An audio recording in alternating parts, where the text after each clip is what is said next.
আগামী ২৫ জানুয়ারি বিএনপির চেয়ারম্যান জনাব তারেক রহমান চট্টগ্রাম আগমন করবেন।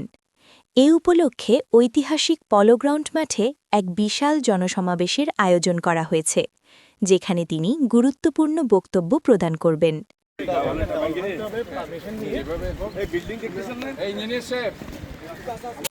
জনসমাবেশকে ঘিরে প্রস্তুতি ও সার্বিক ব্যবস্থাপনা পরিদর্শন করেছেন চট্টগ্রাম সিটি কর্পোরেশনের মেয়র ডা. শাহাদাত হোসেন। আজ তিনি পলোগ্রাউন্ড মাঠে উপস্থিত হয়ে মঞ্চ নির্মাণ, মাঠের প্রস্তুতি, নিরাপত্তা ও অন্যান্য লজিস্টিক বিষয়ে ঘুরে দেখেন।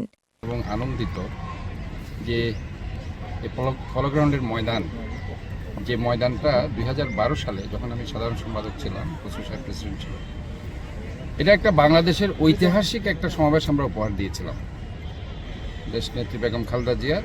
এইটাই ছিল আক্ষরিক অর্থে চট্টগ্রামের শেষ সমাবেশ।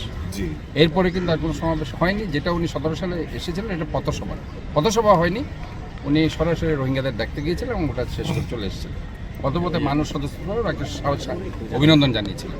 তো এবার আমাদের 2005 সালে তারেক রহমান, আপনারা জানেন, আমাদের চেয়ারম্যান আমাদের জাতীয়তাবাদী দলের, উনি শেষ সমাবেশটা করেছিলেন লালদিঘির ময়দানে 2005 সালে মেয়র নির্বাচনে এসে, এবং মির নাসির সাহেব তখন মেয়র নির্বাচন, এবং এর পরে আজকে প্রায় আপনি বলতে পারেন যে 21টি বছর পার হয়ে গেছে।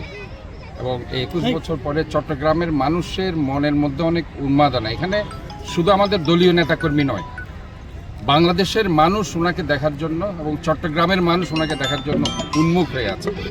পরিদর্শনকালে মেয়র সংশ্লিষ্টদের প্রয়োজনীয় দিক নির্দেশনা দেন এবং সমাবেশ সফল করতে সার্বিক সহযোগিতার আশ্বাস প্রদান করেন। তিনি বলেন, জনসমাগম নির্বিঘ্ন ও সুশৃঙ্খলভাবে সম্পন্ন করতে সংশ্লিষ্ট সব পক্ষকে সমন্বিতভাবে কাজ করতে হবে। উল্লেখ্য, তারেক রহমানের আগমন ও বক্তব্যকে কেন্দ্র করে চট্টগ্রামে দলীয় নেতাকর্মীদের মধ্যে ব্যাপক উৎসাহ উদ্দীপনা বিরাজ করছে।